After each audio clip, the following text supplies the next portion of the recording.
നമസ്കാരം. കേരളത്തിൽ സ്വർണ്ണവില ഓരോ ദിവസവും കയറി വരികയാണ്. ഈ മാസം തുടങ്ങി ഏതാണ്ട് 8 ദിവസം മാത്രമേ ആയിട്ടുള്ളൂ. ഇതുവരെ മാത്രം 1920 രൂപയുടെ വർധനവാണ് സ്വർണത്തിന് പവന്മേൽ രേഖപ്പെടുത്തിയിരിക്കുന്നത്. കഴിഞ്ഞ മാസം 4000 രൂപയായിരുന്നു കയറിയിരുന്നത്. ഓരോ മാസവും വൻ കുതിപ്പാണ് സ്വർണ്ണവിലയിൽ ഉണ്ടായിക്കൊണ്ടിരിക്കുന്നത്.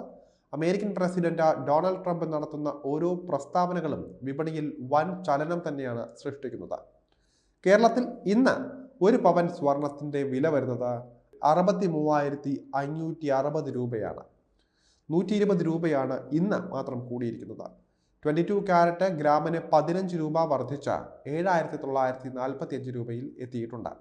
അതേസമയം 18 കാരറ്റ് സ്വർണം ഗ്രാമിന് 10 രൂപ വർദ്ധിച്ച 6,515 രൂപയായി. വെള്ളിയുടെ വിലയിൽ ഇന്ന് മാറ്റമില്ല. ഗ്രാമിന് 106 എന്ന നിരക്കിൽ തന്നെ തുടരുകയാണ്. അന്തർദേശീയ വിപണിയിൽ ഔൺസ് സ്വർണത്തിന് $2,861 പുതിയ വില.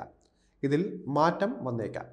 ഇന്നൊരു പവൻ സ്വർണം ആഭരണമായി വാങ്ങുമ്പോൾ 70,000 രൂപ വരെ ചിലവ് വന്നേക്കും. ഒരു പവൻ സ്വർണത്തിന്റെ കൂടെ മിനിമം, അതായത് ഏറ്റവും കുറഞ്ഞത് 5% പണിക്കൂലിയും 3% GSTയും ഹോൾമാർക്കിംഗ് ചാർജും ഉപഭോക്താവ് നൽകേണ്ടതുണ്ട്. വളരെ ബേസിക്കായ ഒരു ആഭരണം വാങ്ങുകയാണെങ്കിൽ മാത്രമാണ് 5% കിട്ടുകയുള്ളൂ. നമ്മൾ ഇന്നിപ്പോൾ സ്വർണം വാങ്ങാൻ പോവുകയാണെങ്കിൽ, പ്രത്യേകിച്ച് വിവാഹ പാർട്ടിക്കാർ പോവുകയാണെങ്കിൽ ഏറ്റവും കുറഞ്ഞത് 10 മുതൽ 20% വരെ പണിക്കൂലിയായിട്ട് നൽകേണ്ടി വരും. ഡിസൈൻ കൂടുതലുള്ള ആഭരണങ്ങളാണെങ്കിൽ വില വീണ്ടും ഉയരും. ആഗോള വിപണിയിൽ സ്വർണം കയറിയതിൻ്റെ പ്രതിഫലനമാണ് കേരളത്തിലും ഇപ്പോൾ കണ്ടുകൊണ്ടിരിക്കുന്നത്. ഡോളർ സൂചിക കരുത്ത് വർദ്ധിപ്പിച്ചിട്ടുണ്ട്. ഇന്ത്യൻ രൂപ വീണ്ടും ഇടിഞ്ഞിരിക്കുകയാണ്. ബിറ്റ്കോയിൻ വില മുന്നേറി. ക്രൂഡ് ഓയിൽ വില നേരിയ തോതിൽ കുറഞ്ഞു. വിപണിയിൽ പ്രവചിക്കാൻ പറ്റാത്ത രീതിയിലാണ് എല്ലാ ചലനങ്ങളും നടക്കുന്നത്. എന്നാലും ഇപ്പോൾ വിവാഹ ആവശ്യത്തിന് സ്വർണം വാങ്ങാൻ ഉദ്ദേശിക്കുന്നവർ അഡ്വാൻസ് ബുക്കിംഗ് സൗകര്യം നോക്കുന്നതായിരിക്കും നല്ലത്. സമീപകാലത്ത് അഡ്വാൻസ് ബുക്കിംഗ് വർദ്ധിച്ചിട്ടുണ്ട് എന്ന് ജ്വല്ലറി ജീവനക്കാർ തന്നെ പറയുന്നുണ്ട്. നൽകുന്ന പണത്തിനനുസരിച്ചാണ് ബുക്കിങ്ങിന്റെ കാലാവധി തീരുമാനിക്കുക. കുറഞ്ഞ വിലയ്ക്ക് സ്വർണം കിട്ടാനുള്ള ഏറ്റവും മികച്ച വഴിയാണിത്.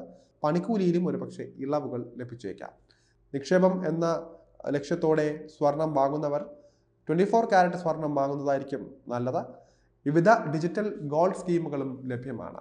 വിൽക്കുന്ന വേളയിൽ വലിയ നഷ്ടമില്ലാതെ പണമാക്കുകയും ചെയ്യാൻ സാധിക്കും.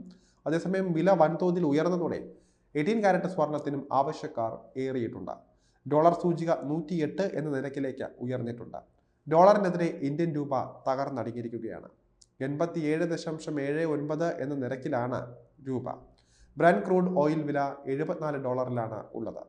WTI ക്രൂഡ്, മർബൻ ക്രൂഡ് എന്നിവയുടെ വിലയും നേരിയ തോതിൽ ഉയർന്നിട്ടുണ്ട്. ബിറ്റ്കോയിൻ വില $96,000 ഉയർന്നിട്ടുമുണ്ട്.